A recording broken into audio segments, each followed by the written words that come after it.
Peuple, que tu as voulu prendre nos âmes, afin que nous soyons protégés chaque jour sur la face de la terre.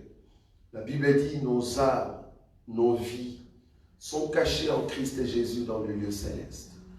Tous ceux à qui tu as accepté que ta parole y soit, pour que nos vies soient changées. Tu as transformé notre intérieur en ramenant une nouvelle identité. Nous qui autrefois nous étions abandonnés, mais aujourd'hui nous sommes un peuple choisi de toi. Laisse que ton intelligence, Seigneur, la sagesse, la compréhension de ta parole nous soit donnée. C'est lui qui nous donne la maîtrise de soi, c'est toi. Accorde-nous cela afin de saisir ce moment pour la seule gloire de ton nom. En ton nom, Jésus-Christ, que nous avons ainsi prié. Amen. Amen. Que Dieu soit loué. Amen. Veuillez vraiment excuser ma voix, vu le prière de 5h et 6h. Donc je vais essayer de parler lentement et répondre aux questions qui seront posées. Alors, je ne sais pas, par rapport à l'enseignement de dimanche, vu que c'était notre visiteur, donc l'invité qui était là, est-ce que dans ces propos, vous avez vu ou vous avez entendu quelque chose qui ne concorde pas avec la parole de Dieu et que nous voulions au fait ici bien expliquer? Il faut comprendre que quand nous avons des invités, ces invités n'ont pas toujours la vision que nous avons de l'enseignement. Ces invités n'auront pas la totalité de la connaissance que toi tu as. C'est tout à fait normal qu'il se pourrait qu'ils puissent dire quelque chose et qui n'était pas juste. En tout cas, moi j'étais là, j'ai vérifié. J'étais là, j'écoutais. En tout cas, il n'y avait pas quelque chose de si grave par rapport à ces propos. Mais si par contre, vous avez entendu quelque chose lors de son enseignement, comme la Bible le dit, un peu de levain, ça peut soulever la pâte. Ça va? Donc quand nous disons levain dans la Bible, veut dire un autre enseignement. Est-ce que vous avez entendu un autre enseignement qui n'était pas juste par rapport aux propos du bien-aimé? S'il n'y en a pas, alors nous allons continuer notre enseignement de la fois passée avec vous par rapport aux questions, parce qu'aujourd'hui, vu que c'est le dernier jour, si je peux l'appeler ainsi, ou la dernière soirée de rencontre avant le dimanche, parce que le vendredi, nous ne serons pas ici. Donc, je voulais que ça soit un jour de réflexion, un jour de questions en général. Donc, on va entrer dans la généralité de tout ce que vous aimeriez poser comme question, au lieu de nous focaliser seulement sur le culte, ou soit sur la vie doctrinale, si vous avez quelque chose pour nous donner, ou soit pour nous poser comme question, mais veuillez poser cela. Voilà. Soyez libres. Et avant que vous puissiez poser la question, j'aimerais vous dire que nous, dans notre évangile, c'est le ministère qui répond aux questions. Ce n'est pas seulement le ministre, mais c'est le ministère, c'est-à-dire tous ceux qui sont aspirants ou ministres déjà, vouloir ou pas, ce sont eux qui répondent aux questions. Voilà. Est-ce que vous avez une question générale? Ça va? Une question générale qui n'a pas vraiment, par exemple, trait à l'enseignement que nous posons, mais généralement, peut-être tu nous as suivis et tu voulais poser une question par rapport à la parole de Dieu. Oui, Laurina.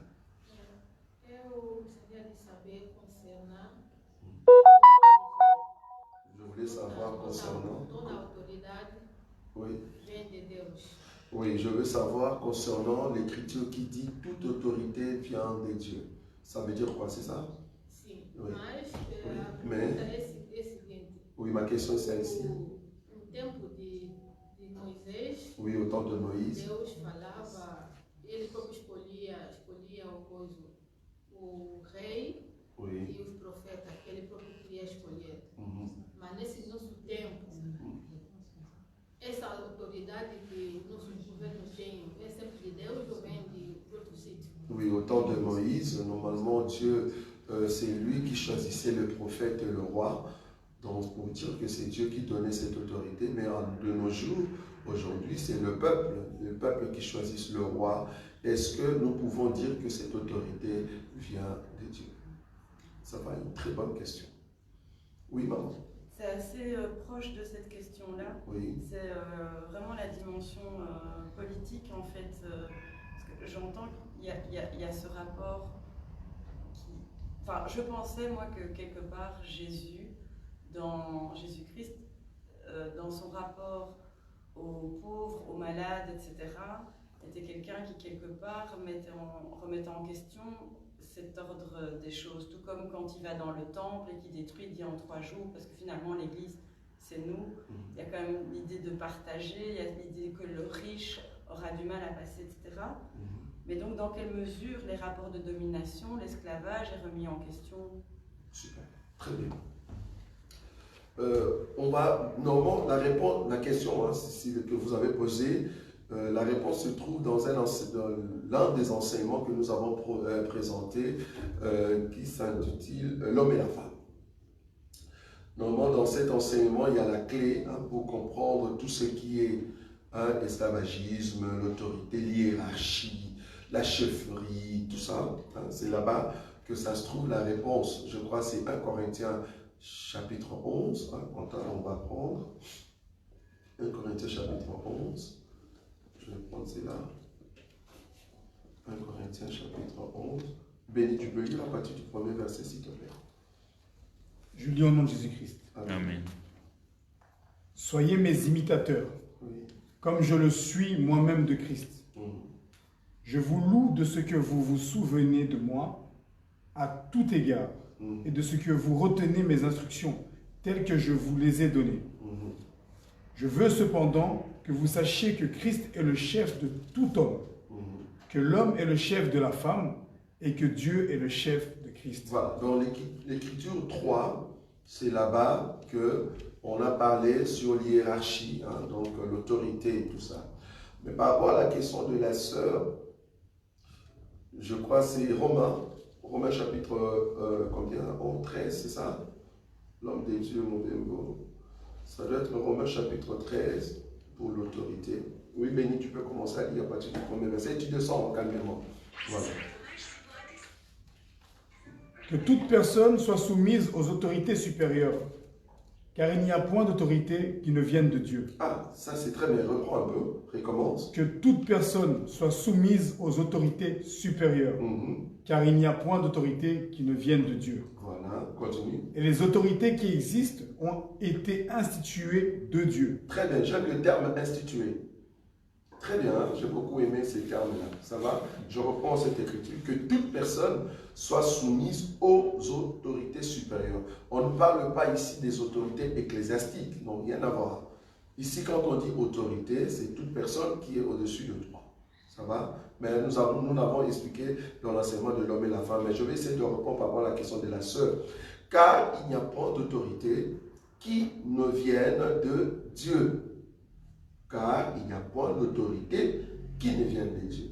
C'est là-bas, parce que l'écriture noire sur le blanc, que toute autorité vient de Dieu, cette écriture-là, tu ne le verras pas. Mais la pensée c'est ça. La pensée est que, car il n'y a point d'autorité qui ne vienne de Dieu. Donc toute autorité vient de Dieu. Tu vois? Donc c'est noir sur blanc. Maintenant, comment définir cette autorité? C'est là-bas que j'ai dit, ça se trouve dans l'enseignement de l'homme et la femme. Parce que l'autorité en question est relative à un lieu. Par exemple, l'autorité suprême de la Belgique n'est pas autorité suprême du Congo. On est d'accord. L'autorité de la France, c'est-à-dire la personne de Macron, ben, il n'est pas le président de l'Angola. Donc, chaque autorité dépend d'un milieu. Donc là où son autorité doit régir, doit prendre possession, c'est par rapport à un peuple spécifique et par rapport à un milieu spécifique. Ça va? Mais là, quand on dit toute autorité vient de Dieu, c'est-à-dire quand tu vois une autorité, tu te dis, si la personne a la position élevée par rapport à moi, comment moi je veux me comporter devant cette personne? Ça peut être n'importe où. Donc la base, c'est d'abord de savoir l'enseignement sur l'homme et la femme. Quand je dis l'homme et la femme, comme vous le savez, ça n'a rien à voir avec le sexe. Rien à voir. Le terme homme dans la Bible, ce n'est pas l'homme physique, non. D'abord, le terme homme dans la Bible veut dire autorité. Le terme femme dans la Bible, la définition du mot femme veut dire celle qui est soumise. Ça va? Le terme soumission, c'est là-bas que les deux termes ont créé au fait le monde. Je vais prendre une écriture. Je suis dans le livre de Jean. Jean chapitre 1er, le premier verset, frère béni. Jean chapitre 1er, le premier verset. Au commencement était la parole. Et la parole était avec Dieu. Et la parole était Dieu. Continue. Elle était au commencement avec Dieu. Toutes choses ont été faites par elle. Et rien de ce qui a été fait n'a été fait sans elle. Genèse chapitre 1er. Genèse chapitre 1er. Verset 1er. Au commencement, Dieu créa les cieux et la terre. La terre était informe et vide. Il y avait des ténèbres à la surface de l'abîme et l'Esprit de Dieu se mouvait au-dessus des eaux. Matthieu chapitre 19, le verset 4. Je vais expliquer quelque chose de très important. Il répondit, « N'avez-vous pas lu que le Créateur au commencement fit l'homme et la femme et qu'il dit, c'est pourquoi l'homme quittera son père et sa mère et s'attachera à sa femme, et les deux deviendront une seule chair. Ainsi, ils ne sont plus deux, mais ils sont une seule chair. » Voilà. Remarquez ici, on a présenté trois sortes de commencements. C'est-à-dire, enfin, trois sortes de commencements, mais qui relatent la même chose par rapport à l'autorité et la soumission. Jean nous dit qu'au commencement était la parole était avec Dieu et la parole était Dieu. Ça va?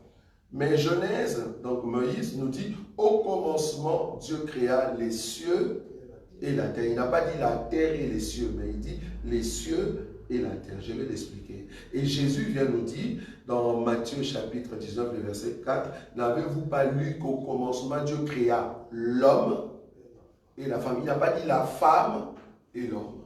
Ça va? Voilà. Donc, allons par rapport à Genèse. Genèse, on reconnaît ici que le ciel, c'est le ciel qui bénit la terre. Comment?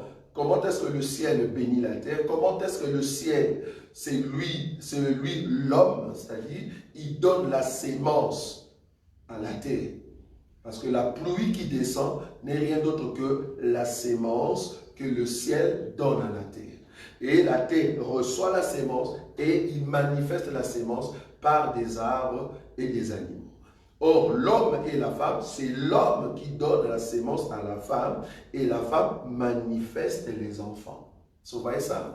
Donc, de la même manière que la terre va manifester les arbres et les animaux parce que c'est la pluie qui lui a donné la sémence, c'est de la même manière qu'une femme reçoit au fait des ordres, reçoit la sémence de la part de l'homme pour qu'il puisse manifester de bonnes œuvres ou l'enfant. Alors, en ce qui concerne le 1 Jean, chapitre 1er, le verset 1er, là on voit qu'au commencement était la parole. En d'autres termes, au commencement était l'homme. Et la parole était avec Dieu. Or, l'homme était avec sa femme. Donc, la parole était avec Dieu. Donc, ici, nous voyons que Dieu n'a pas commencé comme étant Dieu. Pour que Dieu devienne Dieu, il était d'abord parole.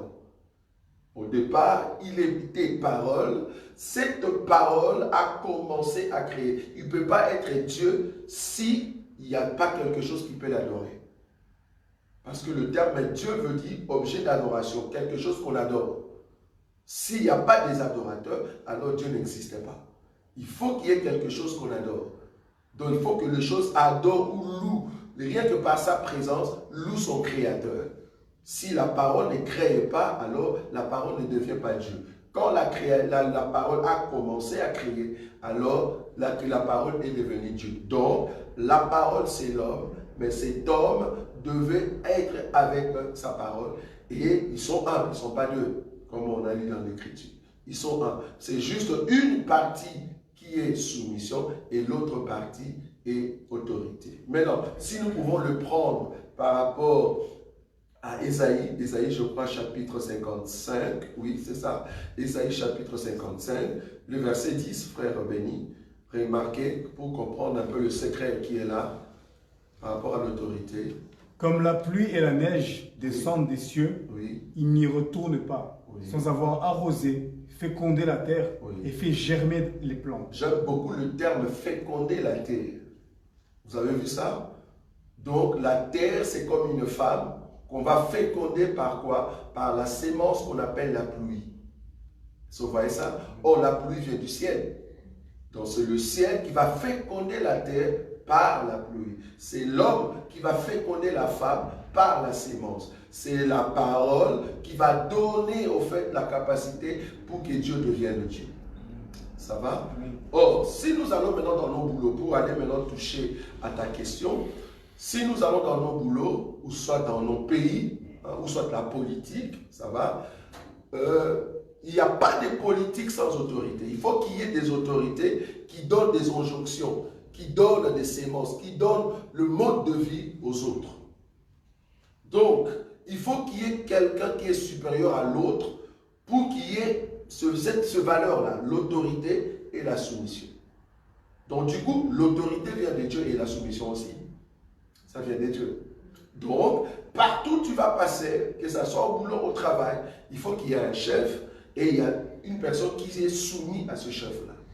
Donc, du coup, toute autorité, oui, vient de Dieu. Parce que c'est Dieu qui a donné l'autorité pour qu'il y ait quelqu'un qui va le mettre en fait en pratique ou respecter ce que l'autorité va donner.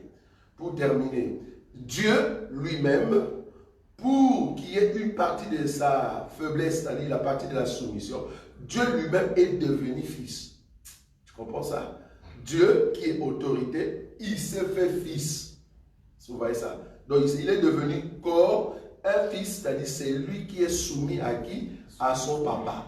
Je crois que c'est Colossiens qui nous dit ça. Parce que les enfants sont dans la position du terme du concept femme et les parents sont dans les concepts homme. Donc du coup, l'autorité des parents vient de Dieu pour que les enfants s'y soumettent. Tu vois?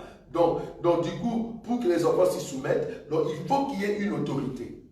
Ça va? Donc cette autorité vient de Dieu. Donc, il y a l'autorité et il y a la soumission. C'est parce que c'est Dieu qui a voulu qu'il y ait ainsi. Sinon, le monde, nous tous, nous serons des autorités, mais ça ne va pas. Oui. Mais si on est face à un dictateur sanguinaire, on a le droit de se révolter. Hein. Là, ce n'est plus l'autorité.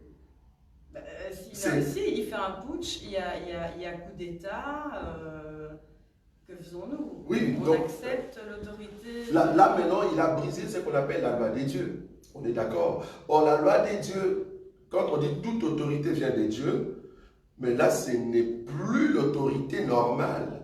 Parce que ce n'est plus Dieu qui l'a établi par rapport à Romains chapitre 13.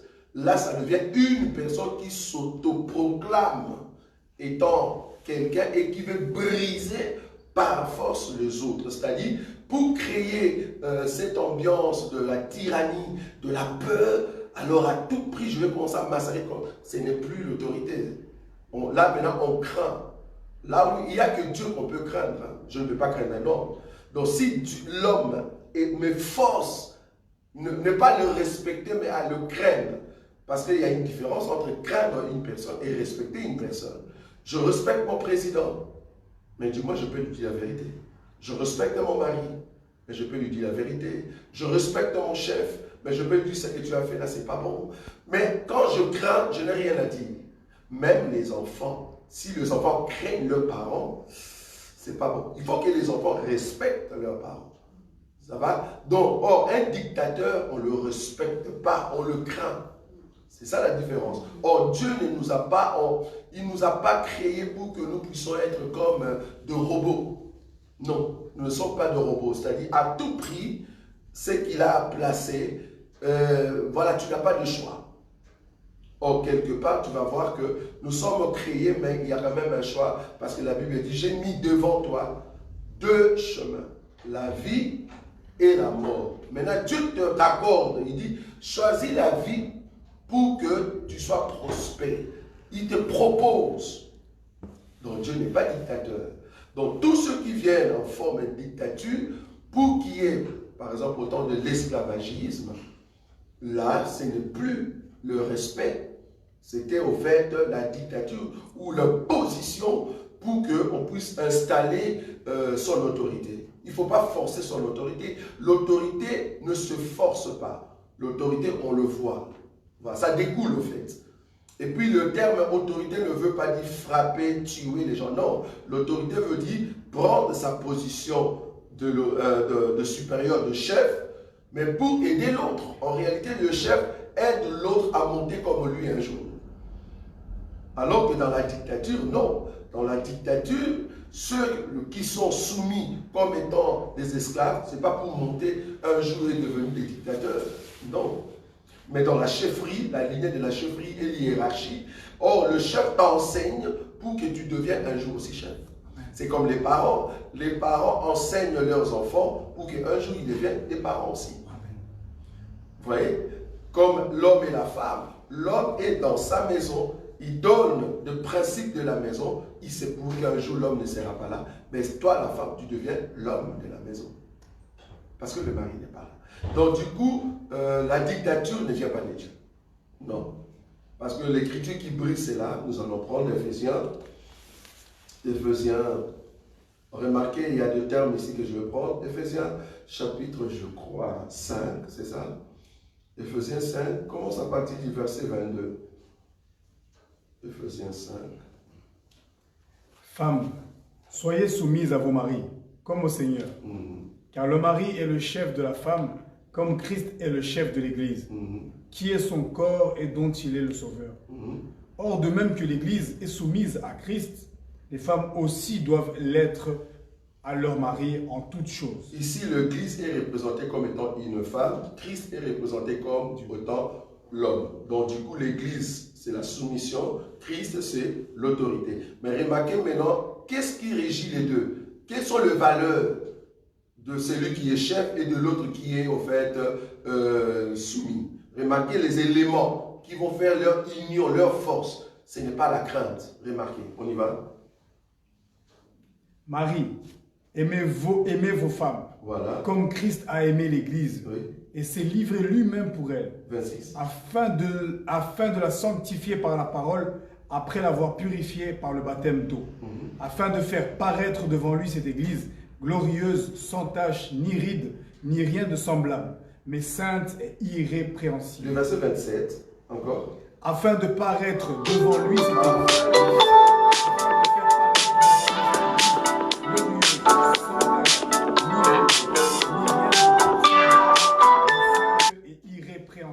Donc ici, dans cette écriture, on voit que le mari, le chef, l'autorité, les buts ici, ce n'est pas de maltraiter l'autre. Non, au contraire. Tu vois, qu'est-ce qu'il veut faire? Il veut faire paraître cette personne qui est soumise, cette femme. Qu'est-ce qu'il veut faire? Il veut faire paraître cette personne comme étant une personne glorieuse. Or, un esclave, non. Un esclave, en tout cas, de nos jours, hein, parce que l'esclavagisme du temps de Moïse, ce n'est pas la même chose. On est d'accord. Quand même, l'esclavagisme du temps de Moïse était régi par la loi divine. Donc, ce n'est pas la même chose. Si seulement tous les dictateurs, tous les colons, vous pouvez respecter la loi qui était dans la Bible, ça allait être une autre chose. C'est-à-dire, tu es esclave, mais à un certain temps, vouloir ou pas, toi, au fait, le chef ou le maître de cet esclave, tu dois libérer l'esclave. Il n'y a pas eu cela. Il y a d'autres qui sont restés esclaves longtemps.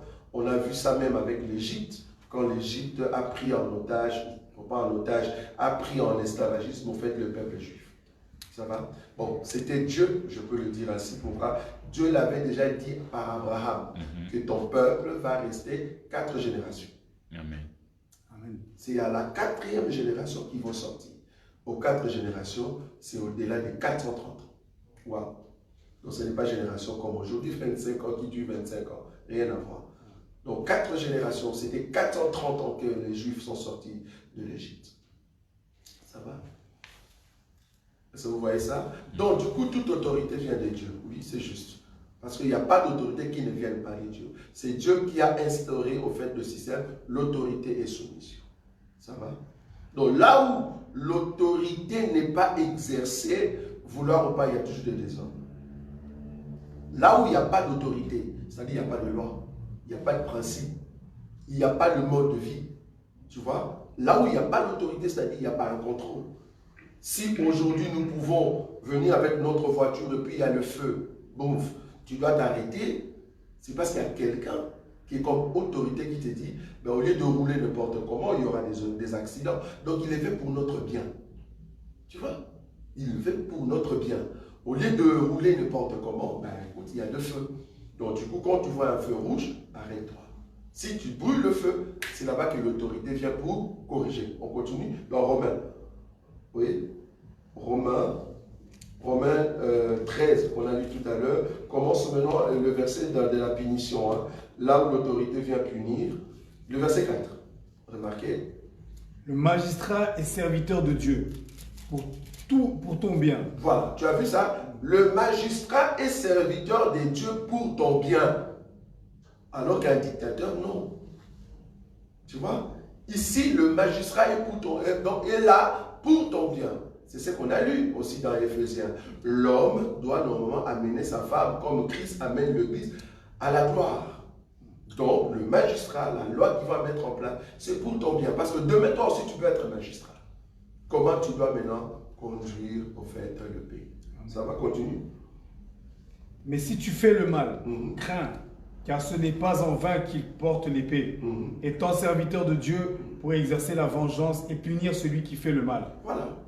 Ça va?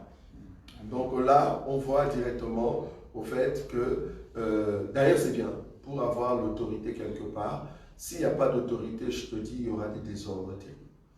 Que ce soit à l'église, que ce soit à la maison, si les enfants sont, ils sont gâtés à fond, il n'y a même pas les contrôles, c'est là-bas que les enfants peuvent même oser, d'autres enfants, gifler leur maman ou gifler leur papa. C'est parce qu'au départ, il n'y a pas eu de loi stricte qui ferait que les enfants doivent respecter le principe de la maison. Là où il n'y a pas d'autorité, mais ça ne va pas. Ça va pas. Il faut qu'il y ait autorité et soumission. Ça va. Encore une question générale. On est dans le oui, papa. Oui. Moi, c'est dans le même sens que la question qui a été posée par la sœur, mais c'est un peu similaire. Oui. Mais admettons, dans un pays, on prescrit une loi, mais cette dernière n'est pas vraiment compatible à la loi divine. C'est-à-dire, elle va à l'encontre de la parole de Dieu. Alors, faut-il se soumettre à cette loi parce que c'est une autorité qui a prescrit la loi? C'est ce que je voulais que vous mettiez en... Voilà. Donc là, du coup, donc, je suis chrétien. Donc je suis chrétien. Je suis face à une loi, mais qui contraint en fait la loi divine. Ça va? Je crois que lors de notre enseignement sur l'homme et la femme, on avait touché une écriture. C'était 1 Corinthiens chapitre 7. Je vous donne toujours. Hein. C'est déjà un enseignement qui se trouve sur... et toutes les questions que vous posez, on a déjà répondu là-bas. Donc 1 Corinthiens chapitre 7. 1 Corinthiens chapitre 7. 1 Corinthiens chapitre 7. Alors,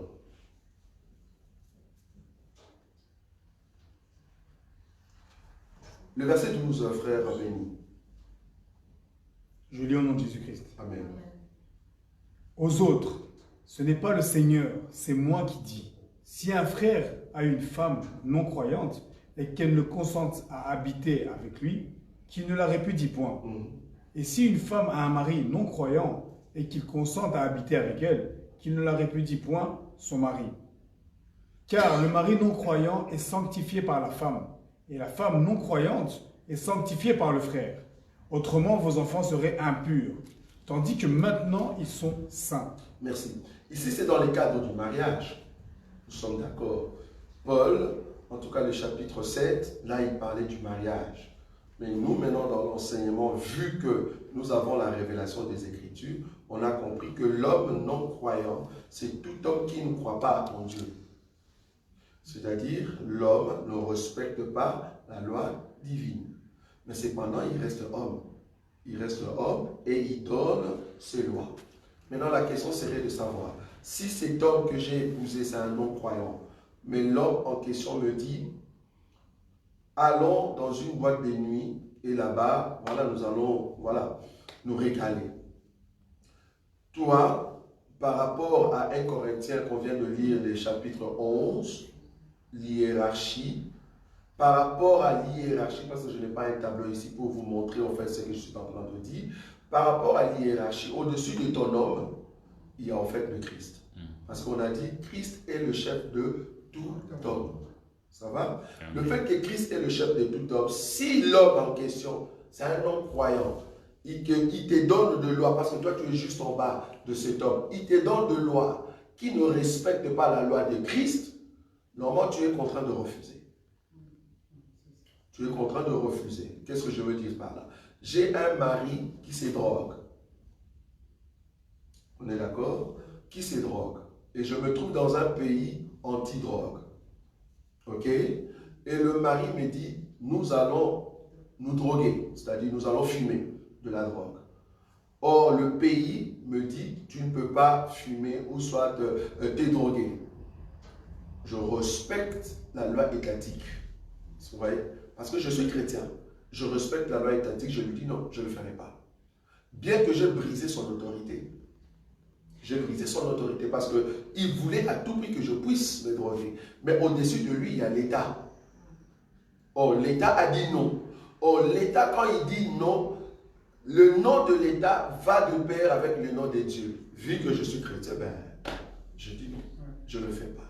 Donc, s'il y a une loi qui contraint l'autorité de Dieu, la loi de Dieu, je ne le fais pas. Je suis désolé, je ne le fais pas. Je peux aller plus loin, je peux aller plus loin. Par exemple, le mariage aujourd'hui. L'État a instauré le mariage que la Bible trouve illicite. Vous voyez? Dans la Bible, nous avons le mariage que la Bible interdit. Mais nous sommes dans des pays où la loi nous dit, ces mariages-là, voilà, tu peux le faire. Imagine, moi je suis là comme étant pasteur et il y a une loi qui tombe, qui dit, toute église, tout lieu de culte, vous avez le droit de célébrer le mariage illicite par rapport à la Bible. Qu'est-ce que moi, pasteur, je dois faire? Je respecte les hommes, l'État, ou je respecte Dieu? Je serai obligé de respecter Dieu. Mais comprenez que si je respecte Dieu, ils vont fermer l'enceinte. Vouloir ou pas. Mais je préfère encore ça si seulement je respecte Dieu. Amen. Vous voyez ça? Vouloir ou pas, je dois respecter Dieu. Donc, quand il y a une loi qui ne respecte pas la parole de Dieu, je ne le mets pas en fait. Ça va.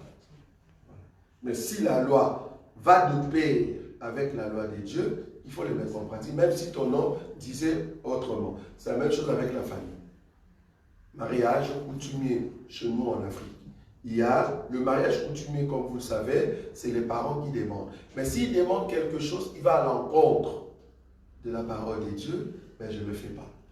C'est-à-dire, comment on dit, bouc, c'est ça, bouc et chèvre, ils amènent-nous un bouc et amènent-nous une chèvre, et puis devant tout le monde, les parents de la femme disent, bon, le bouc, ça te représente toi, le frère, et la chèvre, ça représente toi, la sœur, et quand vous nous avez donné cela, nous allons couper leur tête et manger.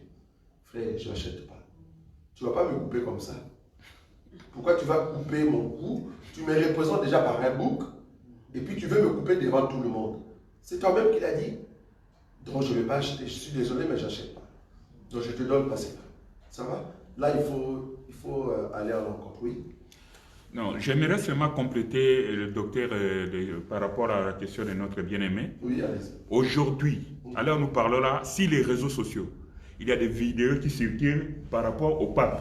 Vous avez suivi ça? Oui. Voilà. Mais il y a des prêtres catholiques qui se sont levés. Ils ont dit non au pape. Alors que le pape, c'est l'ordre, l'autorité. Voilà. Vous voyez un peu?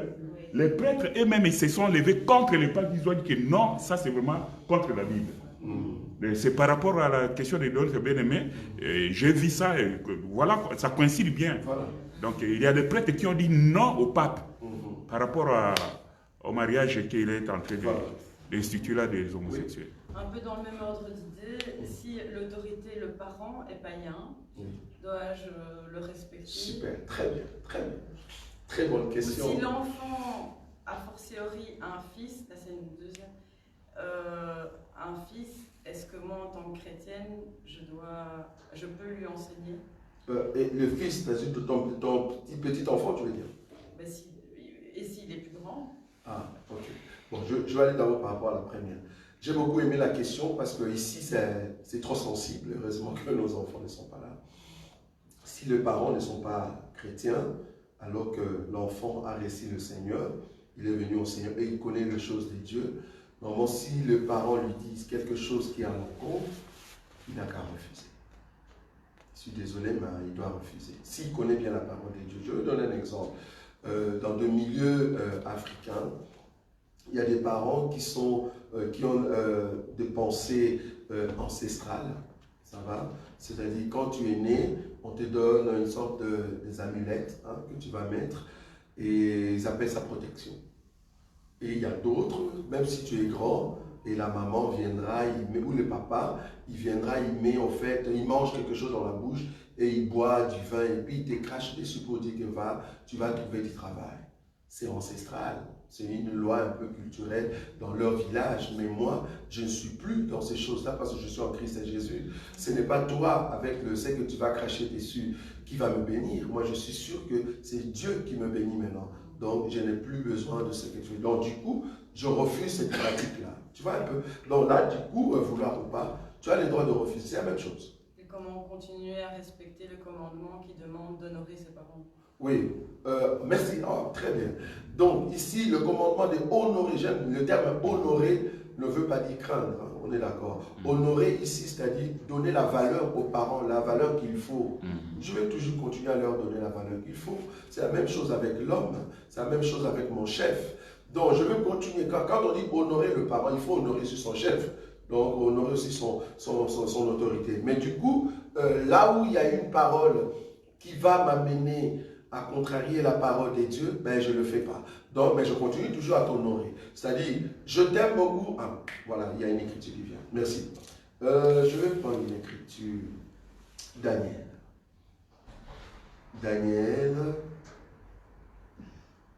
Daniel, chapitre combien, l'homme de Dieu, Roger?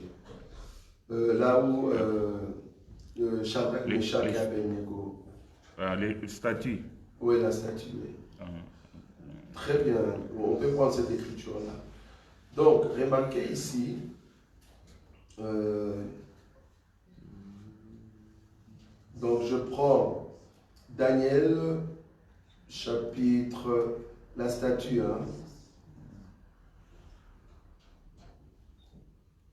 Voilà, Daniel chapitre 3, le verset 16, frère béni. Shadrach, Meshach et Abednego répliquèrent au roi Nebuchadnezzar. Nous n'avons pas besoin de te répondre là-dessus. Voici, notre Dieu que nous servons peut nous délivrer de la fournaise ardente et nous délivrera de ta main, ô roi. Sinon sache, ô roi, que nous ne servirons pas tes dieux et que nous n'adorerons pas la statue d'or que tu as élevée. Remarquez, ici, ils étaient au fait soumis au roi de Babylone. Mais au-dessus de ce roi-là, ils croyaient à l'Éternel. Maintenant, qu'est-ce que le roi dit? Le roi dit, ben écoute, vous devez vous prosterner devant la statue. Il dit, non, non. Nous, le principe qu'on a de notre Dieu, la loi que nous avons, nous ne pouvons pas adorer un autre Dieu. En tout cas, nous t'aimons tellement, nous te respectons, mais pour la statue, non, nous n'allons pas le faire. C'est le langage qu'on peut tenir devant ses parents ou soit devant son chef. Tu me dis de faire quelque chose, je t'honore, je te respecte au roi, mais cependant, ce que tu me dis, ça va à l'encontre de ma conviction, ça va à l'encontre de ma foi chrétienne. Donc je ne saurais pas le faire. Amen. Ça va? Oui, Emmanuel. Oui, docteur. Oui. Je vous ai suivi, vous avez dit que par rapport à Dieu, nous devons le respecter. Mais je vois comme si ce n'est pas... Par rapport à Dieu? Oui, oui, vous avez dit que J'ai dit. Dieu, on doit le respecter. J'ai dit ça. Le Bon, craindre. vous êtes là. J'ai dit craindre ou respecter. Craindre. Craindre. Dieu, il faut le craindre. Mais l'homme, il faut le respecter. L'homme, il faut le respecter, mais il ne faut pas le craindre. Je respecte Dieu, je dois craindre aussi Dieu. Mais l'homme, je ne peux pas le craindre, je dois seulement le respecter. Oui, continue. C'était ça la question. Moi, je voulais... Ah, ok. Non, non, Dieu, en tout cas, c'est les deux. Ça va? Je crains et je le respecte. Il y a déjà les Écritures dans la Bible. Mais par contre, l'homme, je ne peux pas le craindre. Tu es comme moi. Mais tu vas remarquer que les dictateurs, ah oui, je vois là où tu es.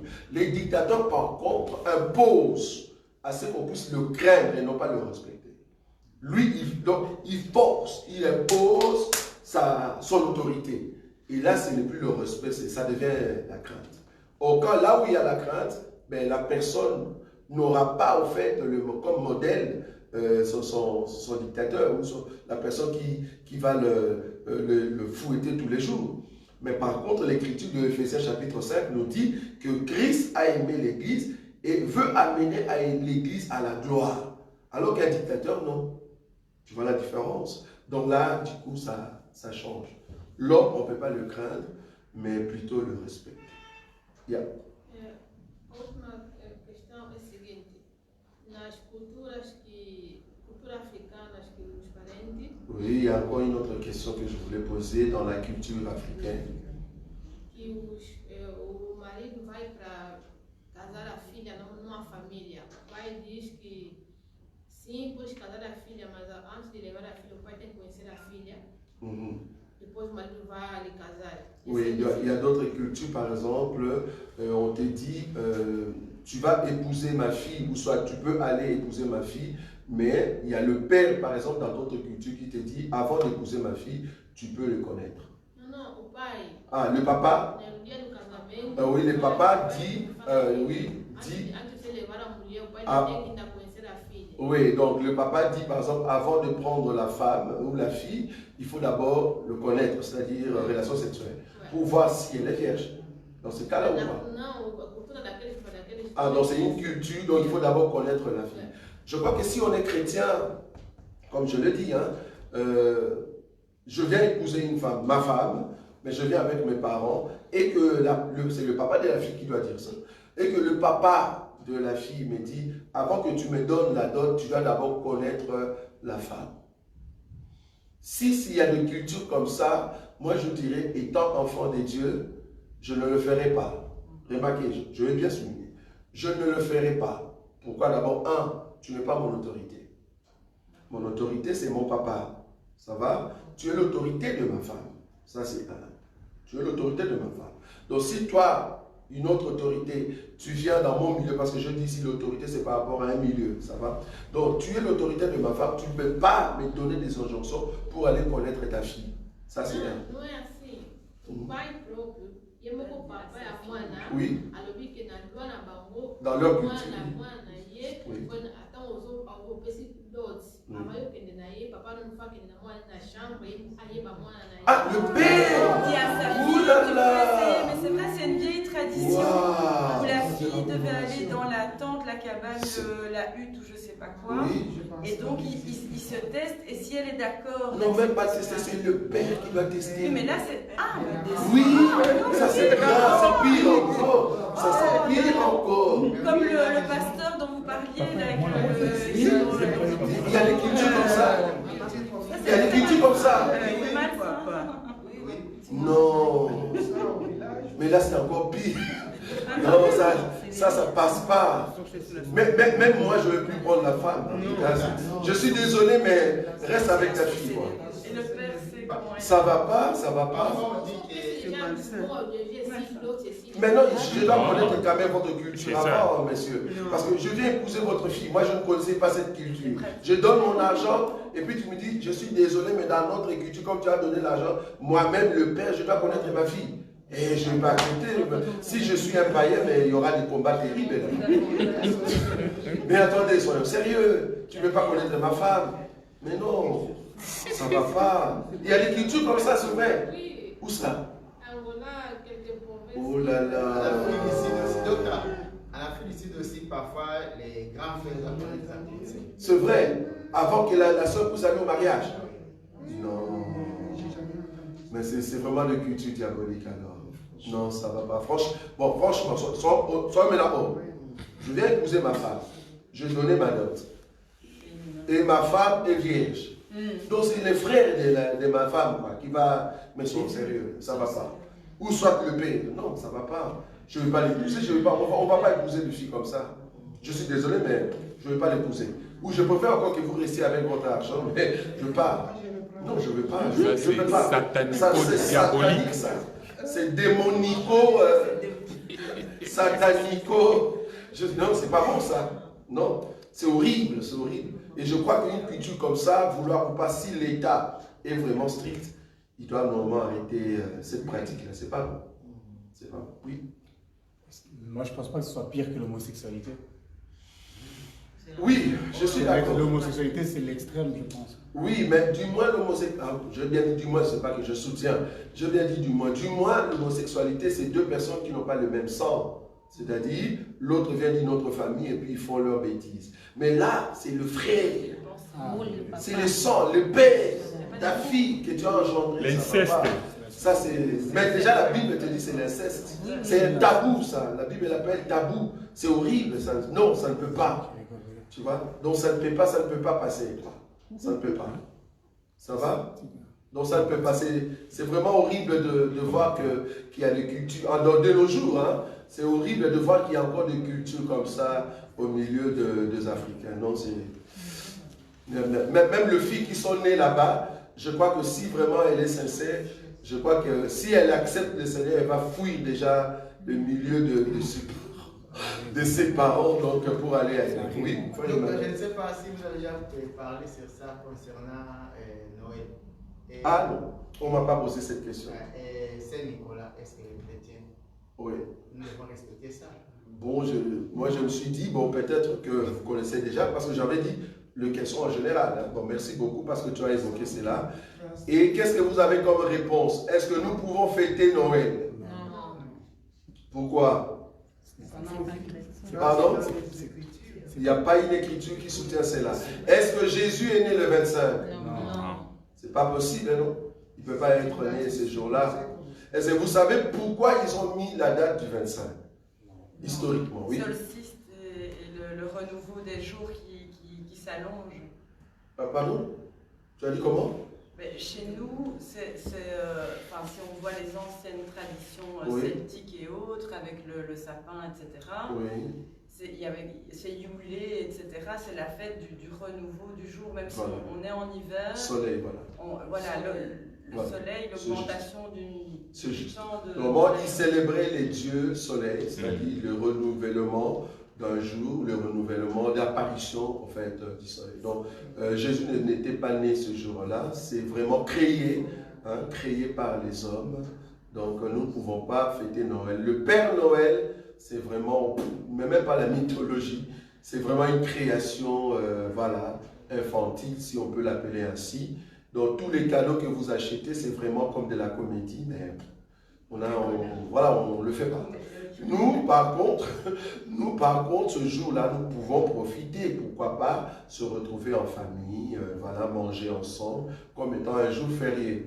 Mais célébrer Noël, c'est-à-dire mettre des habits rouges, là, tu vois, avec des bonnets, nous tous, la famille, et puis on prend le téléphone, on commence à souhaiter joyeux Noël, ben, nous l'avons toujours prêché ici, que Noël n'est pas pour nous. Oui. Non, c'est toujours un commentaire dans ce sens-là. Oui. Donc, c'est vraiment un mensonge flagrant Oui. que les parents trompent leurs enfants. Oui.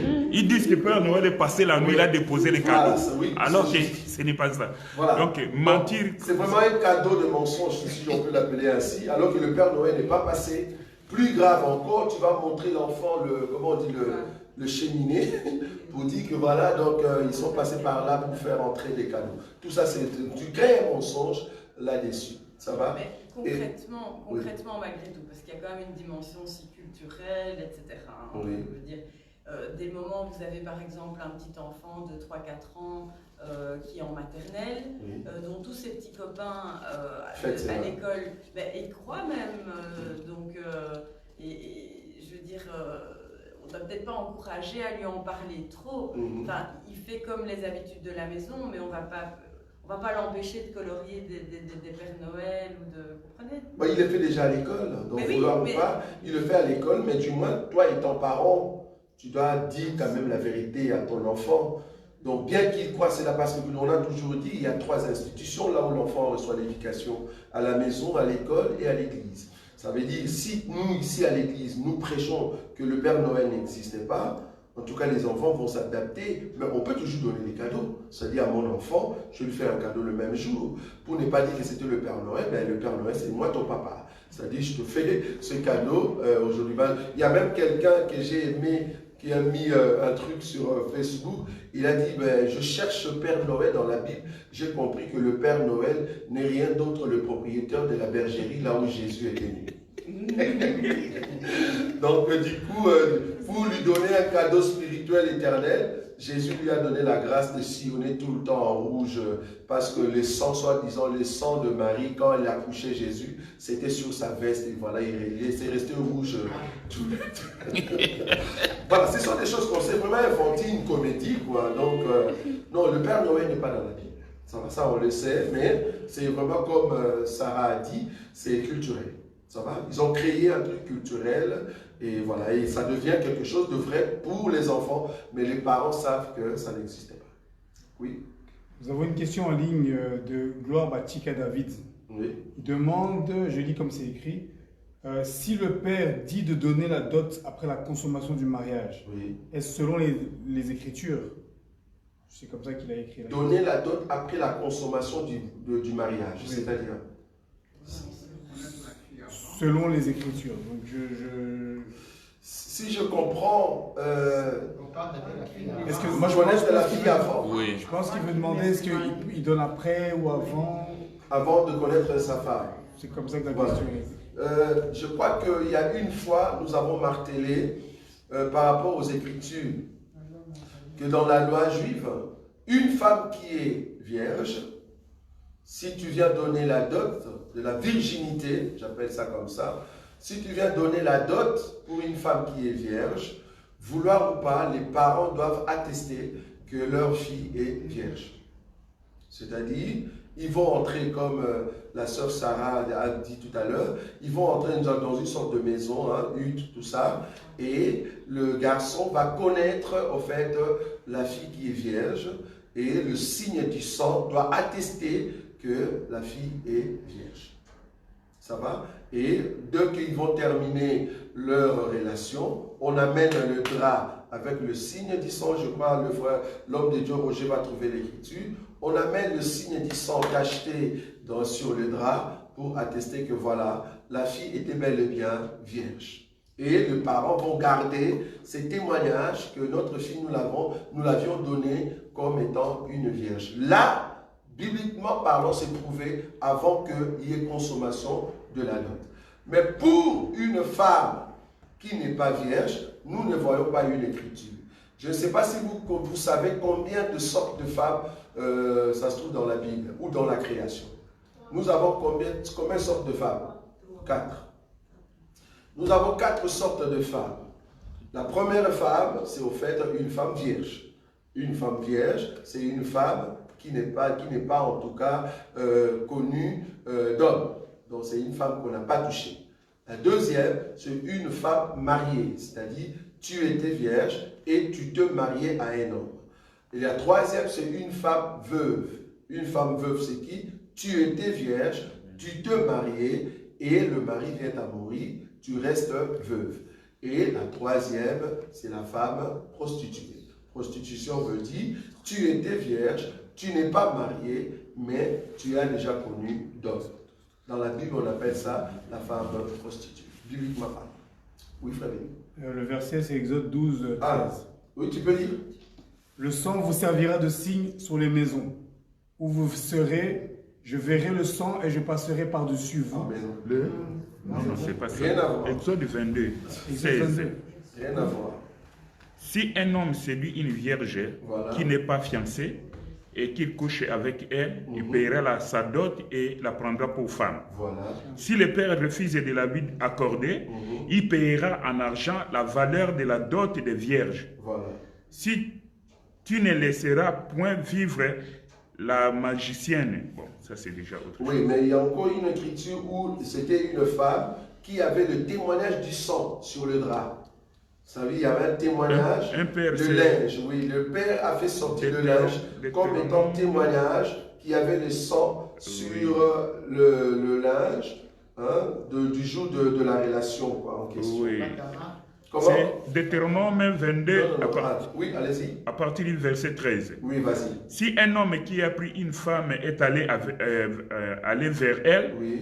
éprouve ensuite de l'aversion pour sa Oui, personne, c'est ça, oui, continue. s'il lui impute des choses criminelles et porte atteinte à sa réputation en disant « J'ai pris cette femme, je me suis approché d'elle et je ne l'ai pas trouvée vierge. Voilà. Alors le père et la mère de la jeune femme prendront des signes de sa virginité et les produiront devant les anciens de la ville à la porte.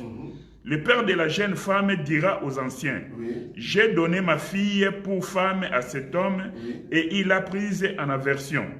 Et il lui impute des choses criminelles en disant, je n'ai pas trouvé ta fille vierge. Or, voici les signes de virginité de ma fille.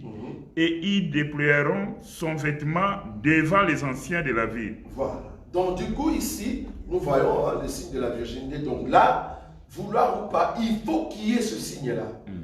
En tout cas, dans la loi mosaïque, quand une femme est vierge, il faut qu'il y ait ces témoignages-là. Sinon, tu peux entrer dans les mariages, on commence à t'insulter des choses abominables que je t'ai reçues, tu n'étais pas vierge. Tu vois? Alors, pour éviter cela, il faut qu'il y ait un témoignage que les parents vont rester avec. Bon, on peut l'appeler ici que c'est culturel, hein, c'est toujours culturel, c'est dans la culture juive. Mais aujourd'hui, nous, en tout cas dans notre génération, c'est pas ce qu'on met en pratique, même dans nos milieux chrétiens. C'est pas ce qu'on met en pratique. Pourquoi? Parce que nous nous sommes dit, une sœur en Christ, un frère en Christ, vouloir ou pas le fait que tu es venu en Jésus, nous te considérons comme une personne lavée de tes péchés. C'est-à-dire, tout ce que tu avais fait avant, nous te considérons comme étant pur, c'est-à-dire vierge. Oui. Par ailleurs, la science a prouvé que toutes les femmes ne saignent pas. Comment? Ah, ne saigne pas. Oui. Alors C'est pas là, le cas de toutes les femmes. ouais. Ne saigne pas le premier jour, tu veux dire. Oui, c'est pas forcément, c'est pas automatique. Aussi vierge qu'elle soit, ce n'est pas toujours. Ben là, ça sera maintenant des cas spécifiques. C'est-à-dire, dans les cas spécifiques aussi, il y en a, donc je suis d'accord. Mais je crois qu'il y aura toujours un élément qui prouve que cette femme était vierge. Donc, je ne sais pas. Comment savoir que j'ai épousé une vierge? Il faut qu'il y ait quand même quelque chose. Comment je le saurais? Gynécologue. Comment? Gynécologue, mais non. Non, docteur. Oui, Ces allez. derniers temps, comme la sœur Sarah l'a dit, beaucoup de femmes, parfois nos jeunes filles, nos filles, les jeux des exercices qu'elles font, Oui. elles peuvent être dégagées sans toutefois. Ah, mais c'est même pas qu'une question de s'être masturbée précédemment. Non. C'est une question physiologique, Physiologique. de la forme de l'hymen par rapport, etc. Oui. Et elle peut déjà être vierge. Oui. Non, ou avoir quelque chose, enfin, une membrane un peu trop élastique, ou je sais pas très bien, Ok. qui se brise pas forcément, qui ne saigne pas forcément. Bon. Tu ne vas pas saigner. Ça C'est un c'est peu vrai, trop oui. concret, là. Bon, ça, on est vraiment dans notre génération, c'est comme je le dis. Ah Hein. oui. Donc, ici, nous étant chrétiens, comme je le dis, cette pratique-là, cette culture-là, ben, nous ne la mettons pas en pratique parce que c'était une culture juive.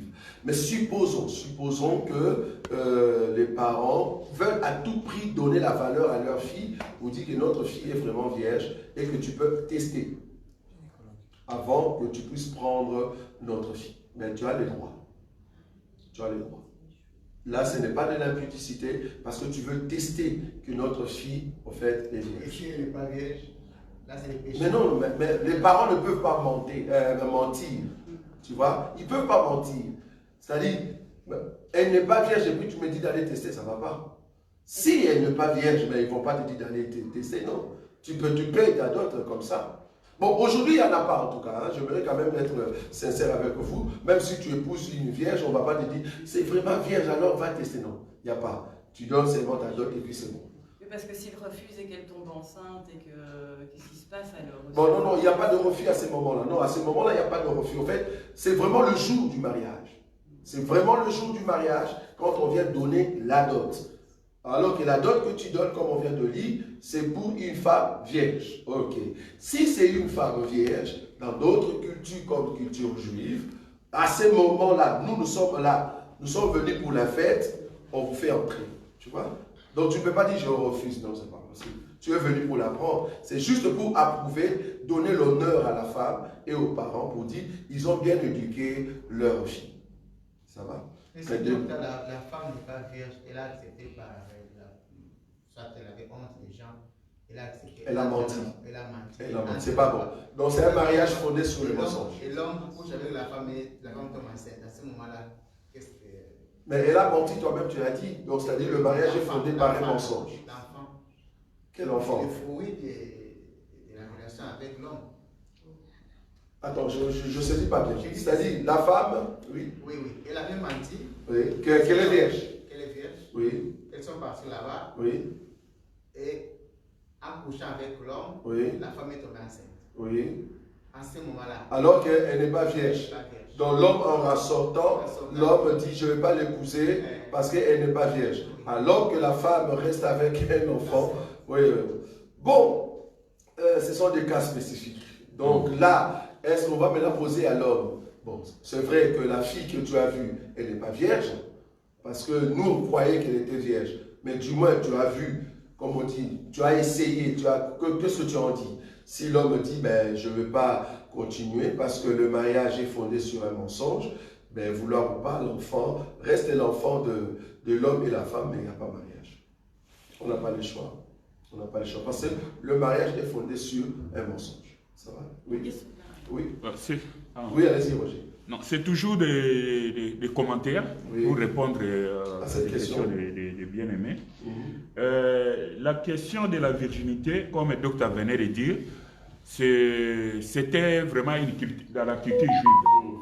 Bon, vous allez voir que dans le mariage de Jacob avec Léa et Rachel, donc tout le monde était au courant, on donne à Jacob la femme. Il va passer la nuit avec. Et le matin, c'est maintenant qu'on peut récupérer les témoignages de la virginité. Et la preuve aussi, il y en a que c'est après le mariage, après avoir donné la dot. Voilà. Vous comprenez très bien. Voilà. C'est peut-être pas avant. Et vous allez encore comprendre que Dina, la fille de Jacob, donc je crois dans Genèse 34, quand vous lisez l'histoire, vous allez voir que la fille était vierge. Mais en sortant, bon, il y a un prince qui s'est abusé d'elle. Donc la fille ne devait pas cacher sa virginité auprès des parents. Non. Les parents étaient bien informés que notre fille est vierge par elle-même. Voilà. Et c'est que non, je suis là, aucun homme ne m'a touché, donc je suis vierge. Voilà pourquoi la fille, quand on l'a violée, elle est venue dire ça à ses parents. Et cela a généré ce que ça a généré. Pourquoi on a déshonoré une fille en Israël. Donc, c'est pour dire que quand on parle de la virginité, de la dot, et que les parents disent que non, est-ce qu'il faut connaître avant, tout ça, même dans la culture juive, ce n'était pas comme ça. Donc, on doit tout d'abord donner la dot, on marie la fille, et puis on vient connaître la fille et on garde les témoignages. Voilà. Donc, en tout cas, de nos jours, le problème est que nos jeunes filles, quand elles font ça, elles ne viennent pas dire aux parents. C'est ça le problème. En d'autres termes, c'est une prostitution sans les savoir. C'est ça le problème. Mais du temps de Moïse, si une fille est de vierge et que tu n'as pas dit, tu es vu comme abominable en lecture. Tu vois? Donc tu ne peux pas. Dès qu'on te de vierge, il faut aller le dire. Je crois même Tamar, la fille de David, la fille de David, qui est couchée avec son frère. Voilà. Le frère a forcé sa sœur pour qu'ils puissent se coucher ensemble. Et la sœur a dit, mais ne me force pas, ne me force pas. Va voir le père, paye ta dot. Tu payes ta dot si tu veux me prendre au mariage. Je ne pense pas que le père va refuser. Vas-y, va payer ta dot. Comme les messieurs étaient poussés par de mauvais esprits, il a forcé. Et en forçant, la fille, parce que toutes les vierges en Israël, par culture, mettaient des habits qui correspondent pour dire que ça, c'est une vierge. Ouais. Alors, comme elle n'était plus vierge, elle était obligée de déchirer cet habit-là. Donc, quand elle a déchiré cet habit, je suis déviergé par une personne. Donc, du coup, vouloir ou pas, c'est une honte. Donc je suis encore chez mes parents, mais je ne suis pas marié, voilà, on m'a déshonoré. Donc, c'était vraiment abominable. Et toute personne qui a commis cela, on le tuait. C'est comme ça que le frère, on l'a tué par Absalom. Ça va? Donc, c'est qu'on a là. Oui? Je propose un changement de registre total. Oui, vas-y. Donc, c'est plus dans notre rapport au monde. Oui. Quel peut être notre rapport aux autres sources de savoir, notre rapport à l'art, entre autres, dans l'idée de... Si on lit un roman, par exemple, hein, d'accord, un roman de quelqu'un qui imagine quelque chose, enfin n'importe... Enfin, évidemment, il y a ce qu'on apprend à l'école, et là, il n'y a pas beaucoup le choix, normalement, hein, évolution y compris. Mais par ailleurs, en tant qu'adulte, en tant que...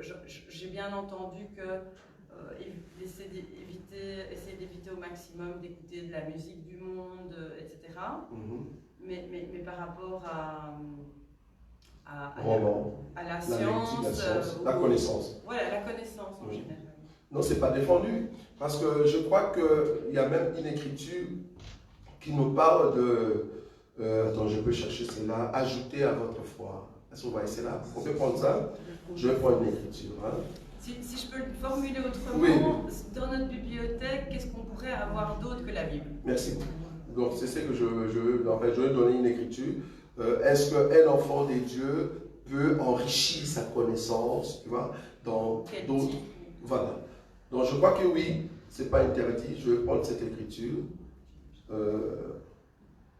Ajouter à votre foi. Est-ce que vous voyez cette écriture-là ou pas? La vertu, à la vertu, telle chose. Oui. Voilà. Je suis dans quelle écriture? Combien? 2 Pierre. 2 Pierre combien? 2 Pierre 1, 5. Oui, c'est ça. Donc 2 Pierre 1, 5. Tu peux commencer à partir du verset 4. Vas-y. Lesquels nous assurent de sa part les plus grandes et les plus précieuses promesses, afin que par elles vous deveniez participants de la nature divine, en fuyant la corruption qui existe dans le monde par la convoitise. À cause de cela même, faites tous vos efforts pour joindre à votre foi la vertu et Faites tous vos efforts pour joindre ça. Ça, ce n'est plus le Saint-Esprit. C'est toi, homme, qui va faire cet effort-là. Est-ce que vous voyez ça? Mais quel effort? Pour joindre quoi? Donc, vous avez une foi. Cette foi ne peut pas rester seulement Bible. Cette foi, si ça reste seulement Bible, alors il n'y a pas d'effort que tu as ramené. Non. Il faut joindre à votre foi, tu amènes quelque chose. Voilà, qu'est-ce qu'il faut joindre? Faites tous vos efforts pour joindre à votre foi la vertu. Oui. À la vertu, la science. À la science, la tempérance. Oui. À la tempérance, la patience. À la patience, la piété.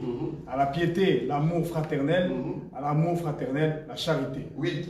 Car si ces choses sont en vous, et ils sont avec abondance, elles ne vous laisseront point oisifs ni stériles pour la connaissance de notre Seigneur Jésus-Christ. 9. Mais celui en qui ces choses ne sont point est aveugle, il ne voit pas de loin, et il a mis en oubli la purification de ses anciens péchés. 10. C'est pourquoi, frères, appliquez-vous d'autant plus à affermir votre vocation et votre élection, car en faisant cela, vous ne brancherez jamais. Une personne qui a la connaissance, par exemple, je peux donner son nom, Paul. Remarquez que Paul est arrivé quelque part, je crois que ça se trouve dans le livre de Actes des Apôtres. Il a vu qu'à Athènes, il y avait deux dieux. C'est-à-dire, on a mis des dieux tellement qu'Athènes était douée dans tout ce qu'on appelle la mythologie. C'est-à-dire, ils apprenaient concernant les autres dieux. Ils ont mis des noms des dieux, tout ça, parce qu'ils étaient instruits dans cet enseignement-là, dans cette science-là. Mais, quelque part, ils ont mis pour un Dieu inconnu. Je ne sais pas si vous voyez cette écriture. Oui, oui. Pour un Dieu inconnu. Mais partout, ils ont mis des noms. Zéus, Athéna. Là, ils ont mis des noms. Mais arrivé dans l'une des statues, ils ont mis pour un Dieu inconnu. Maintenant, Paul, quelqu'un qui a été à l'école, qui a appris, qui a rajouté à sa connaissance d'autres connaissances pour consolider sa foi, il commence par cet élément-là. Un Dieu inconnu. Il dit, les autres dieux, vous le connaissez parce que ce sont des êtres, des créatures. Mais les dieux inconnus, c'est-à-dire vous ne les connaissez pas, c'est ces dieux-là que moi je viens vous prêcher. Amen. Et vous voyez comment il est entré. Amen. Voilà, c'est un homme intelligent. Donc, parce qu'il a appris, il commence d'abord par les dieux qui ont été en fait mentionnés à Athènes. Et là où il ne connaissait pas le nom, il dit, les dieux que vous ne connaissez pas le nom, moi je connais son nom, il s'appelle Jésus. Parce que c'était un homme intelligent. Il faut comprendre que Paul était instruit dans l'école appelée Gamaliel. Gamaliel, c'était une grande école de l'époque du temps de Paul. Donc, ajouter de la connaissance, ajouter la connaissance en ce qui concerne la parole de Dieu, ce n'est pas un péché. Je peux aller plus loin. L'histoire de la Bible, de l'Église. Tu ne verras pas l'histoire de l'Église dans la Bible. Non. Tu ne le verras pas. Tu ne verras pas l'histoire de l'Église dans la Bible. Pour avoir l'histoire de l'Église, il faut aller étudier. Tu ne verras pas dans la Bible là où on dit par exemple que la quantité d'eau qui se trouve dans le corps de l'homme. En tout cas, dans la Bible, on ne l'a pas mentionné. Je peux encore comprendre peut-être dans le Coran. Parce que dans le Coran, il y a encore d'autres éléments. La gestation astronomique. Voilà. Est-ce que vous voyez? Parce que dans le Coran, il y a encore d'autres éléments. Je suis quand même contre pour des enfants des dieux, ceux qui se disent chrétiens et qui ont peur de lire le Coran. Moi, je suis contre. Parce que je crois que si tu veux avoir la connaissance, de bien comprendre les choses des dieux, tu dois avoir du bagage pour bien saisir la pensée. Sinon, tu ne comprendras pas. C'est comme on a posé la question à un pasteur, on lui a dit, pasteur, quand la Bible parle de Caïn, la Bible dit que Caïn est parti et Caïn connut sa femme. Alors que la Bible nous dit qu'il y avait Caïn et Abel. Vous voyez? Comment est-ce que Caïn va connaître encore sa femme? Il n'y avait pas de femme à part Ève. Tu vois?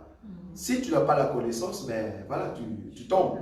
Tu ne sais pas où s'est trouvée la femme de Caïn. Si tu n'as pas l'histoire, tu ne comprends pas au fait, on parle de quelle période? Tu ne sauras pas. Deuxième chose pour terminer, laisser la place au truc. Quand on dit Homo sapiens, qu'est-ce que vous comprenez par Homo sapiens? Ça, c'est l'histoire. On a vu ça à l'école. Quand on dit Homo sapiens par rapport à la Bible. Parce qu'il faut comprendre qu'avant Homo sapiens, tout ce qui existait, c'était des animaux. Ce n'était pas encore homme. Bien qu'on les appelle Homo tel, mais c'était encore des animaux. Vu que selon la science, il y a eu évolution. Mais nous, dans la Bible, nous disons homme. Pour homme, il n'y a pas eu évolution. L'homme est devenu homme parce qu'il a reçu la visitation. Vous voyez là où je suis. Donc, du coup, je peux prendre la Bible et faire une corrélation. J'ai bien dit corrélation avec l'histoire ou soit la connaissance générale de ce qui existe. Maintenant, il te faut maintenant cette connaissance-là. Ça va? Sinon, tu vas commencer à dire des choses que tu ignores en fait, que tu ne comprends pas trop bien. Ça va? Oui? Encore une question? Il n'y a plus de questions? Oui, Emmanuel? Je sais que tu as une question. Oui, vas-y. Non? Tu n'as plus de questions? En tout cas, j'ai bien dit ici, c'est général, parce qu'aujourd'hui, c'est en fait la dernière soirée pour cette année 2023. La dernière soirée, quand nous allons venir, ça ne sera pas des questions-réponses, ça sera vraiment les dimanches. Donc c'est aujourd'hui la dernière soirée pour cette année 2023. Vous avez une question en ligne? Oui, vas-y, Benny. J'en ai deux. Il y en a une de notre sœur Doriane qui demande pourquoi la virginité de la femme est-elle plus importante que celle de l'homme. Et puis on a une deuxième de frère Ghislain Binouater. Y a-t-il un âge adéquat qu'un homme et une femme devraient-ils se marier? Je commence par la question de Ghislain. Non, il n'y a pas d'âge. Je crois qu'on a toujours dit que c'est d'abord la maturité. Or, la maturité attire la responsabilité. Quand quelqu'un est mature et que tu deviens responsable, c'est là-bas que tu peux te marier. Je crois, pour éviter cela, je crois 1 Corinthiens chapitre 7, hein, là où Paul nous parle de ne pas brûler. Tu vois cette écriture-là? 1 Corinthiens chapitre 7. Je prends quelle écriture? Là où on parle de ne pas brûler. C'est pas Non, attends. Mieux vaut de se marier au lieu de brûler, tu vois. Alors, comment? Ah oui, c'est le 9. 9, allez-y. Mais s'il manque de contenance... Tu peux commencer au-dessus, le verset 8. À ceux qui ne sont pas mariés et aux veuves, je dis qu'il leur est bon de rester comme moi. Mais s'il manque de continence, qu'ils se marient, car il vaut mieux se marier que de brûler. Donc, il y a un problème aussi de continence. C'est-à-dire, ils ne savent pas se contenir. Si à un âge, tu vois vraiment que tu commences à brûler à fond et que tu es responsable, eh bien, va te marier. Va te marier. Au lieu de rester tout le temps à 2h, 3h du matin derrière TikTok, ça ne va pas t'aider, bien aimé. Ça ne va pas t'aider. Je crois que là, voilà, tu as besoin de chercher une femme et de te marier. Donc, il n'y a pas d'âge. C'est juste, comme je dis ici, la responsabilité et la maturité de la personne. Il y a d'autres personnes qui ont par exemple 45 ans mais qui ne sont pas matures. J'ai rencontré des hommes à 35 ans mais qui se comportent encore comme un garçon de 9 ans. Ça ne va pas. Ça ne va pas. Donc, c'est vraiment la maturité et la responsabilité. Si tu te sens responsable et mature, tu peux te marier. Ça va? Maintenant, la première question, c'est par rapport à la virginité de l'homme. Pourquoi c'est si important la virginité de la femme, pas la virginité de l'homme? En tout cas, par rapport aux Écritures, ce que je peux donner, c'est ce qu'on a lu tout à l'heure, c'est Ésaïe chapitre 55, le verset 10. Je crois que c'est l'homme qui donne la sémence. Et c'est à la femme de recevoir la sémence, parce que la sémence donnée à la femme peut maintenant prendre de l'évolution dans le corps de la femme. Mais ce n'est pas l'homme qui reçoit la sémence. Donc, une femme qui est vierge, ben, donne l'honneur, ça donne l'honneur. Ça donne l'honneur à cette femme-là, parce que tu ne connais point d'homme. Ça va, c'est très important. Maintenant, la question serait de savoir, est-ce que l'homme au temps de Moïse, qui n'était pas vierge, est-ce que cet homme péchait? Par exemple. C'est-à-dire l'homme n'est pas vierge, c'est-à-dire l'homme connaît déjà d'autres femmes. Est-ce que cet homme-là péchait? Ben non. Pourquoi? Parce qu'au temps de Moïse, c'était autorisé d'avoir plusieurs femmes. Donc, moi étant homme, qui est en fait 4 femmes, ben, je connais déjà des femmes, mais je peux toujours prendre une femme toujours vierge. Ça va? Donc, pour l'homme, c'était différent. Mais de nos jours, ça change. De nos jours, un frère en Christ, qui est chastre, comme on dit, qui n'a point connu de femme, ben, il est mieux de rester comme Paul. Bon, j'aimerais quand même souligner, quand on dit rester comme Paul, mais on ne nous a pas dit si Paul était vierge. Il n'y a pas une écriture qui nous dit ça. Ça va? Très important. Oui? Oui, Roger? Oui. Il y a la question de notre bien-aimé Muriel, il a posé ça depuis longtemps. Myriel? Oui. Oui. Il dit, pourquoi les hommes ne peuvent pas porter des boucles d'oreilles alors que les filles, oui. Ah, ok, mais je crois qu'on l'avait déjà signalé la fois passée. Oui. On a dit que les hommes, dans la Bible, nous on n'a que les Écritures. Dans la Bible, les hommes qui portent le boucle d'oreille veut dire esclaves d'eux, mais pas les femmes. Non, les femmes, c'était leur comment on dit, beauté, c'était leur maquillage, leur élément de toilette. Mais un homme qui portait de boucles d'oreilles dans la Bible, cela voulait dire « je suis esclave d'eux ». Ok? Remarquez même quand Dieu vient avec Aaron, dans la lignée d'Aaron, pour être sacrificateur, on doit mettre sur ton lobe le signe du sang. C'est ça l'anneau en fait. Je suis esclave des dieux. Tu vois? On met le signe du sang sur ton lobe pour dire que voilà, à partir d'aujourd'hui, je suis esclave pour Dieu. Ok. Maintenant, de nos jours, si un homme, parce qu'il faut donner la signification par rapport à la parole, si un homme nous dit que pourquoi les garçons, pourquoi moi je ne peux pas mettre le boucle d'oreille, on va te poser la question, pourquoi tu le mets? Tu es esclave de qui? Tu ne vas pas me dire que tu es esclave de Dieu, parce que ça c'était la loi. La loi c'était l'ombre de choses à venir. Je suis d'accord que nous tous ici, nous portons de boucles d'oreilles, mais spirituellement. Je ne sais pas si vous voyez ce que je veux dire. Amen. Spirituellement, nous sommes esclaves de Christ. Voilà, donc nous avons un signe qui fait de nous esclaves de Christ, c'est-à-dire nous respectons toute la parole, mais c'est spirituel, ce n'est pas physique. De la même manière, Israël portait physiquement le boucle d'oreille pour dire que nous sommes esclaves à Dieu, nous aussi aujourd'hui, nous avons le boucle d'oreille, mais spirituel, pour marquer notre appartenance à Jésus. Ça va? Donc l'homme ne peut pas le mettre physiquement. Mais allez-y, vous vous doutez pour poser. Non, il y a une question ici en ligne. Oui, Oui. allez-y. Et Gloire à Chika toujours, Oui. et pose la question, il dit, et dans le Coran, ils disent que Issa n'est pas mort. Oui. Mais docteur, pouvez-vous nous approfondir s'il vous plaît? Oui, merci beaucoup. Donc ici, quand je dis que tu peux lire le Coran, je viens dire que tu es chrétien, il ne faut pas avoir peur de lire d'autres livres, parce que c'est par rapport à ces livres-là que tu connaîtras s'ils disent la vérité ou pas. Or, nous croyons que Issa est mort à la croix. Sinon, quel est alors l'avantage de notre salut? Parce que là, maintenant, la question serait de savoir si Issa n'est pas mort, alors il est où? Bon, s'ils disent qu'il est monté, mais quand est-ce qu'il est monté? Donc, vous allez voir qu'il y aura quand même des questions qui vont rester un peu ambiguës et on ne saura pas donner des réponses. En tout cas, moi, je lis le Coran. Et tu vas voir qu'il y a beaucoup d'éléments qu'on ne peut pas trouver de lumière là-dedans. Par exemple, quand ils disent que, pardon, le Christ, à Mashiach, le Christ, c'est lui qui viendra au fait pour détruire la puissance de Jaël. Dans la Bible, dans le Coran, on dit Jaël, c'est-à-dire l'antéchrist. Mais pourquoi pas d'autres prophètes alors? Ça, c'est déjà un élément. Donc, ce que nous croyons par rapport à la Bible en ce qui concerne le christianisme, ce n'est pas la même chose ce que le Coran dit.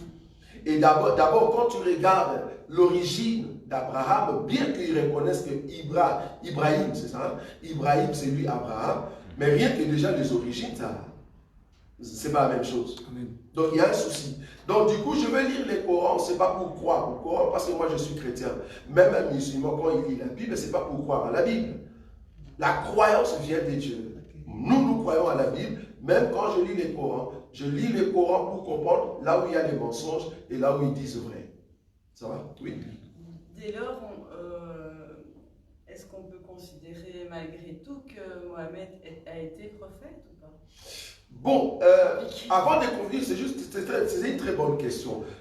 Bibliquement parlant, il y a eu beaucoup de prophètes. Ça, je le crois. Oui. Il y a eu plusieurs prophètes. Un prophète, c'est qui? Un prophète, c'est une personne qui vient te montrer les choses qui vont venir, mais qui t'amène vers Dieu. Ok.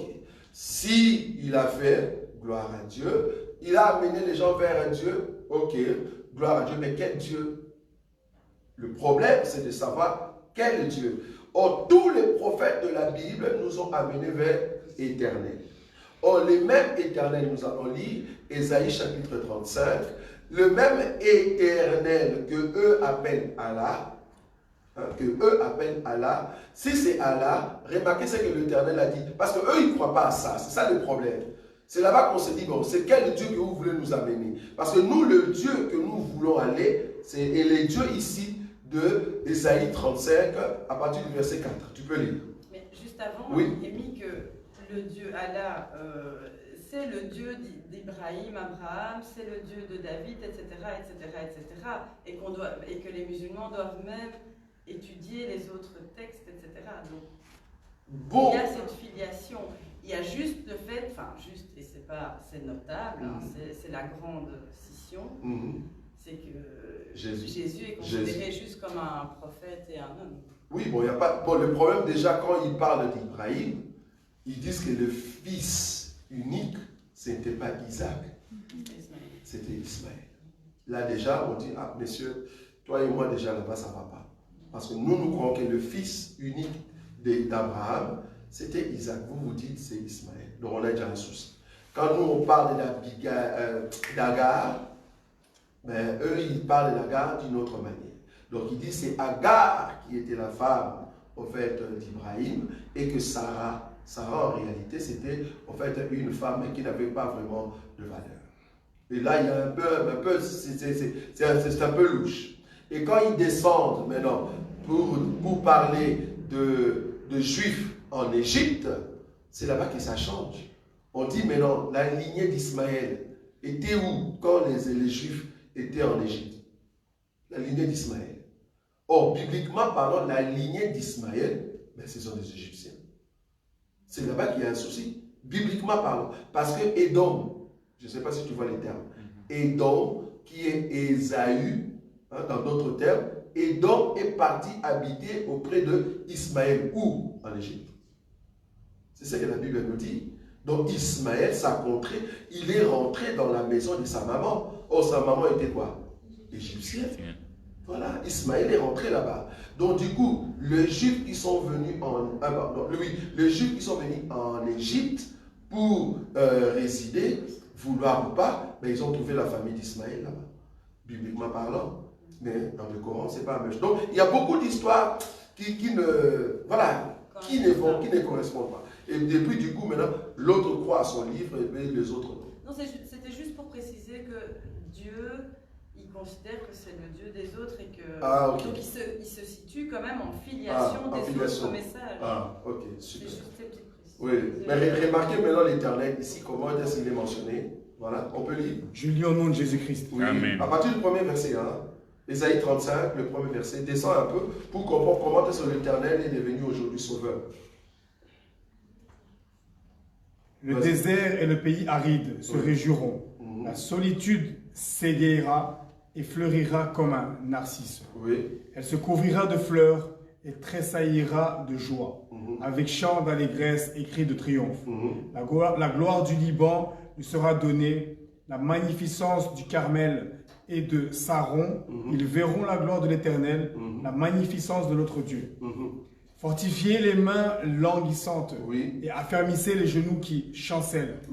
Dites à ceux qui ont le cœur troublé. Dites à ceux qui ont le cœur troublé. Prenez courage. Ne craignez point. Voici votre Dieu. La vengeance viendra. La rétribution de Dieu. Il viendra lui-même et vous sauvera. Il viendra lui-même et vous sauvera. C'est-à-dire l'Éternel viendra lui-même et vous sauvera. Mais comment savoir que l'Éternel est sur terre? Quel est le signe qui montre qu'il est venu? C'est-à-dire il est venu pour nous sauver. Continue le verset 5. Ils s'ouvriront les yeux des aveugles, s'ouvriront les oreilles des sourds. Alors le boiteux sautera comme un cerf, et la langue du muet éclatera de joie, car des eaux jailliront dans le désert et des ruisseaux dans la solitude. Voilà, donc ici, on nous a quand même donné un signe. Si le Dieu viendra lui-même, on doit voir le verset 5, c'est-à-dire, alors s'ouvriront, alors.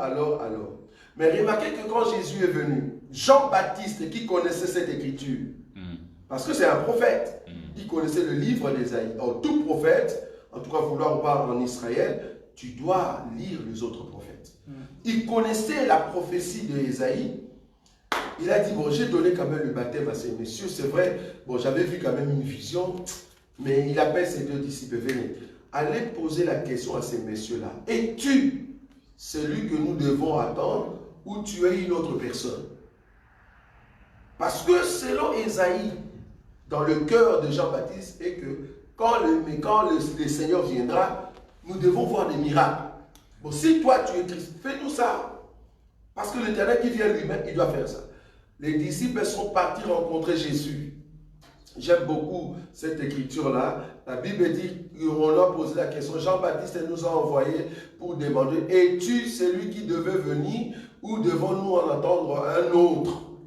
La Bible dit à cet instant-là, Jésus a compris que la question qu'on me pose, c'est Ésaïe chapitre 35. Tu vois? Amen. Il sort, il prend les boiteux, paf, il marche. L'aveugle, il voit. Et puis il prend le sourd entend. Donc il a fait de miracles. Et puis il revient maintenant, il dit, est-ce que vous avez vu ce que je fais?